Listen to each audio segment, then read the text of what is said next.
Assalamualaikum warahmatullahi wabarakatuh. Alhamdulillahilladzi hadana li hada wa ma kunna linahtadiya laula an hadanallah. Laqad ja'at rusulu rabbina bil haqq wa nudu antil kumul jannatu uristumuha bima kuntum ta'malun.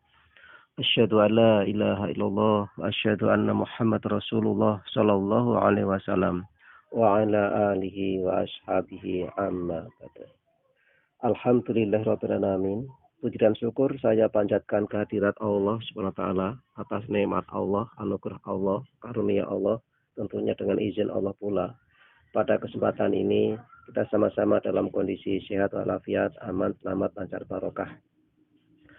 Salam dan salawat, salawat dan salam semoga tercurah kepada junjungan besar beliau Nabi Muhammad SAW, para keluarganya, para sahabatnya, para tabi'in, tabi'ina man tabi'ahum bi ihsanin ila yaumil, dan para penyampai-penyampai agama, sehingga kita sebagai orang muslim masih terus dalam bimbingan Allah, dalam petunjuk Rasulullah sallallahu alaihi wasallam, sehingga bisa mendapatkan ilmu-ilmu agama yang syar'i. Di dalamnya adalah ilmu ruqyah yang syar'i pula. Ini berkaitan dengan syariat agama, karena ruqyah syar'i sumbernya adalah dari Al-Quran dan Sunnah. Tentu ini sangat relevansi, sangat nyambung dengan ibadah. Karena Allah menciptakan manusia untuk beribadah. Wa ma khalaqtul jinna wal insa illa liya'budun. Yang artinya tidak aku ciptakan jin dan manusia kecuali untuk beribadah kepadaku Allah. Untuk itu dalam ibadah juga Allah memberikan petunjuk, memberikan solusi, memberikan syariat. Nah, berkaitan dengan masalah penyakit, tentu ada solusinya, yaitu pengobatan. Sehingga kalau pengobatan secara syar'i, tentu pengobatan yang bersumber dari Al-Quran dan Sunnah.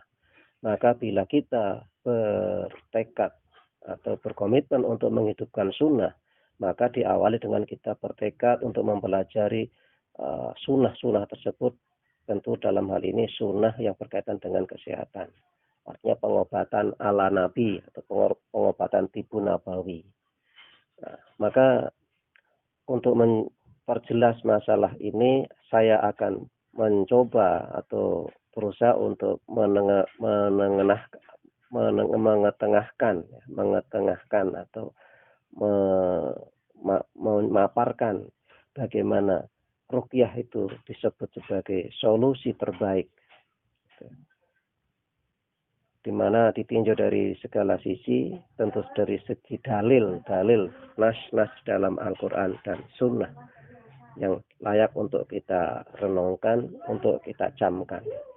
Kalau dari segala kata fatwa, kata pakar, kata siapa itu masih bisa dikoreksi. Namun kalau sudah bicara ini yang berfirman adalah Allah, yang bersabda adalah Rasulullah SAW, maka tinggal kita patut untuk mencermati dengan istilah kata sami'na wa ata'na. Kita siap untuk mendengarkan dan siap untuk taat. Hanya saja keterbatasan ruang dan waktu, ya mungkin tentunya saya tidak bisa menjelaskan secara detailnya, namun insya Allah secara bertahap akan saya paparkan, ya tentunya ya dengan durasi-durasi yang pendek seperti ini, karena berbagai cara sudah saya tempuh lewat pembelajaran secara full day, ya ternyata tidak banyak yang bisa ikut, ya. Atau lewat Zoom yang berdurasi 2 jam, ya juga tidak bisa semuanya ikut. Nah, begitu pula dengan postingan-postingan di grup WA, FB, Telegram juga tidak semuanya membaca.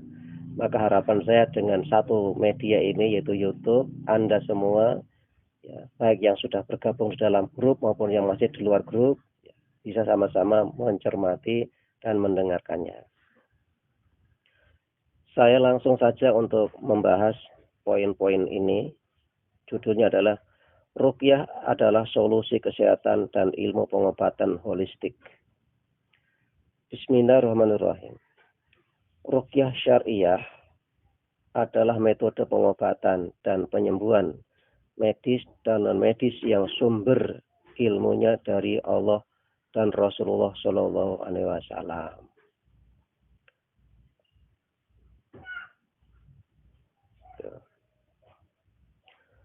Penjelasan ulama tentang cara meruqyah yang syariah. Bagi Anda yang khawatir, ruqyah yang ada saat ini tidak sesuai dengan yang pernah diamalkan para ulama terdahulu, silakan lakukan ruqyah seperti yang diajarkan para ulama ini, mengikuti beberapa riwayat hadis Rasulullah Shallallahu Alaihi Wasallam. Makna ruqyah. Asy-Syaikhul Alamah Shalih bin Fauzan bin Abdillah Al-Fauzan Hafidullah berkata, wa ruqyatu al-qari'ata 'alal marid. Ruqyah adalah bacaan untuk orang yang sakit. Beberapa hadis tentang cara meruqyah.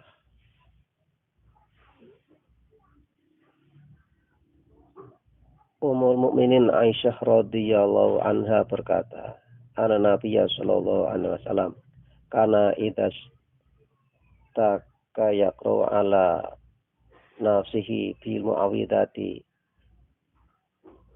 wa yanfusu falamastata wajhahu kuntu aqra'u alaihi wamsahu anhu biyadihi waja'an barakatiha."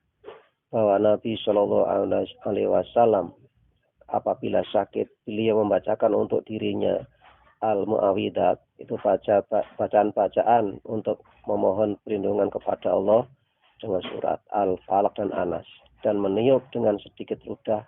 Maka tatkala sakitnya semakin keras, akulah yang membacakan untuk beliau, dan aku mengusap diri beliau dengan tangan beliau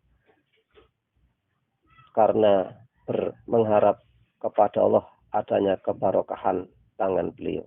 Hadis riwayat Al-Bukhari dan Muslim.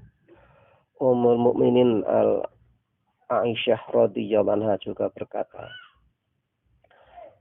anna Rasulullah sallallahu alaihi wasallam kana idza istakal insana syai'a minhu aw kanat bihi zaw qorhatan aw jarhan. Qala Nabi sallallahu alaihi wasallam bi isba'ihi akada wa wada'a Sufyanu syababata fil ard summa rafa'aha bismillahirrahmanirrahim ardina biriqati ba'dina liyusfa bihi syakimuna bi'idni rabbina.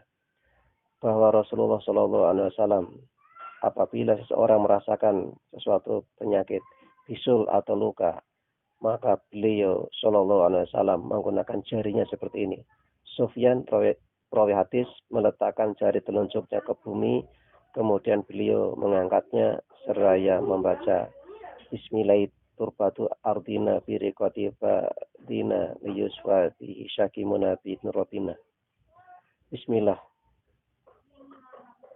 dengan nama Allah, bahwa tanah bumi kami disertai ludah sebagian kami, agar sembuh dengan sebab itu orang sakit kami dengan izin Rabb kami. Hadis riwayat Bukhari dan Muslim, dan ini lafaz dari Muslim. Imam An-Nawawi rahimahullah berkata, wa ma'nal hadis annahu ya'khudhu min riqi nafsihi ala asba'ihi syababah suma yadha'aha ala turabi fa yalaqabiha minhu syai'an fa yamsahu bihi ala al-mawti'il jarih al-ail qalili wa yaqulu hadzal kalam fi qalil masih wallahu a'lam. Mana hadis beliau membasahi jari telunjuknya dengan ludah beliau sendiri, kemudian meletakkan jarinya di atas tanah sehingga menempel sedikit debu tanah tersebut. Lalu beliau mengusap bagian tubuh orang yang terluka atau sakit dan membaca doa ini ketika mengusapnya. Syarah Muslim. 14:184. Dan sahabat yang mulia Sabit bin Qais bin Asyamas radhiyallahu anhu dari Rasulullah sallallahu alaihi wasallam, annahu taqala Sabit bin Qais qala Ahmad wa huwa maridun faqala akshifil ba'si rabban nas an Sabit bin Qais bin Syamas summa akhadha alaihi bima'in wa sabbahu alaihi, bahwa beliau menjenguk Sabit bin Qais.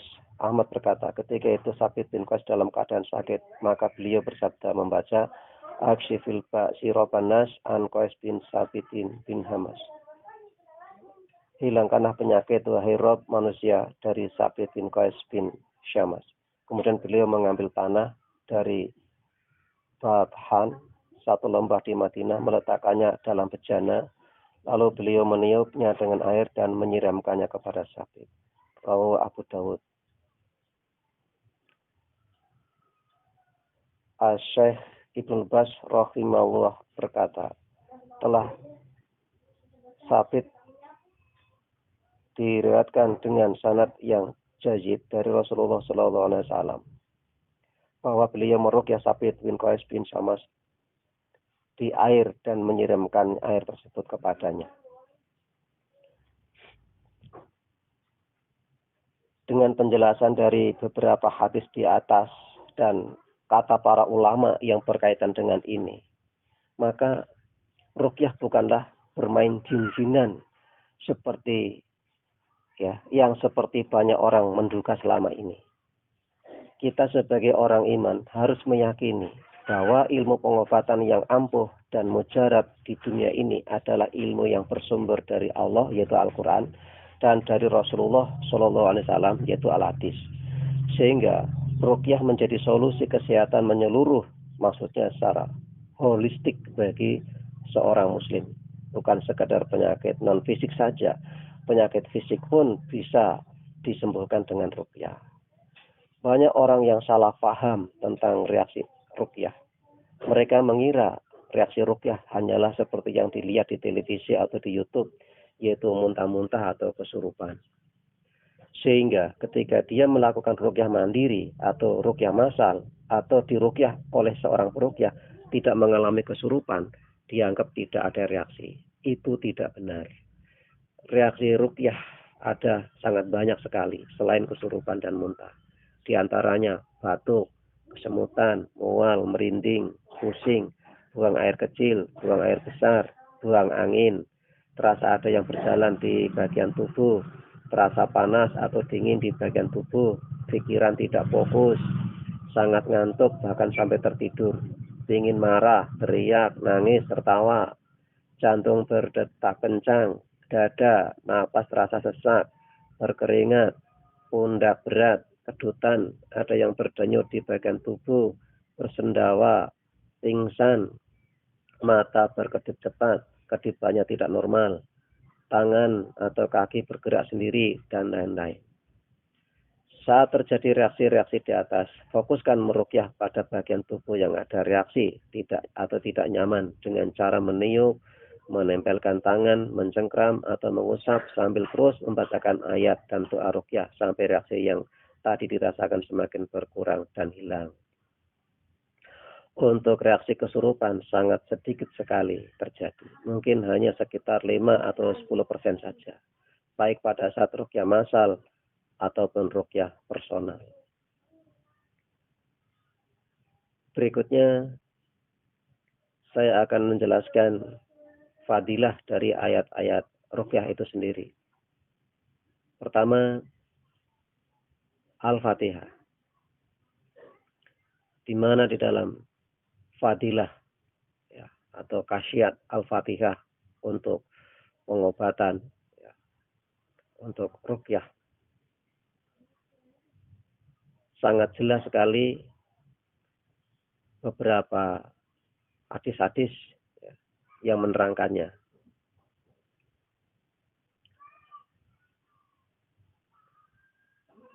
Yaitu pada zaman Nabi Shallallahu Alaihi Wasallam.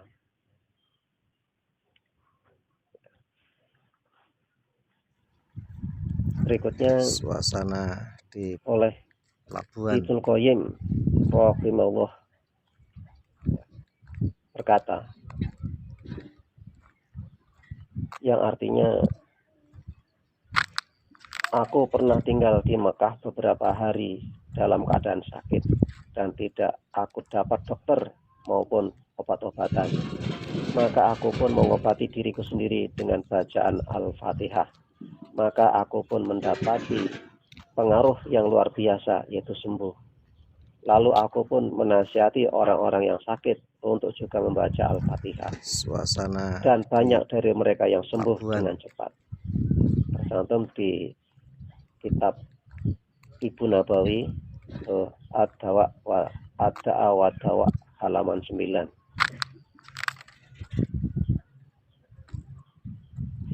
Jika ada anggota tubuh yang sakit, coba letakkan telapak tangan kanan kita di anggota tubuh yang sakit tersebut. Lalu bacalah surat Al-Fatihah berulang-ulang, boleh 3 kali, boleh 7 kali, dan semampunya, tidak dibatasi.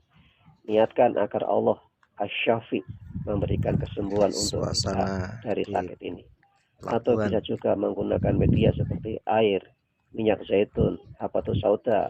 Bacakan di atasnya surat Al-Fatihah secara berulang-ulang dan niatkan agar Allah memberikan kesembuhan untuk kita. Jangan biarkan setan menahan jari Anda untuk membiarkan bacaan ini berhenti di HP Anda. Ingat, sekecil apapun kebaikan yang Anda lakukan akan menjadi pemberat di yaumil hisab nanti. Jadi yang sudah dialami oleh Ibnu Qayyim Al-Jauzi sebagai testimoni bahwa beliau bisa sembuh dari penyakitnya dengan meruqyah mandiri, yaitu dengan surat Al-Fatihah.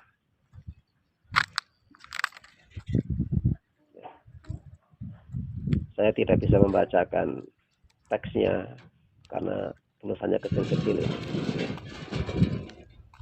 Nanti akan saya harokati supaya saya bisa membaca teksnya.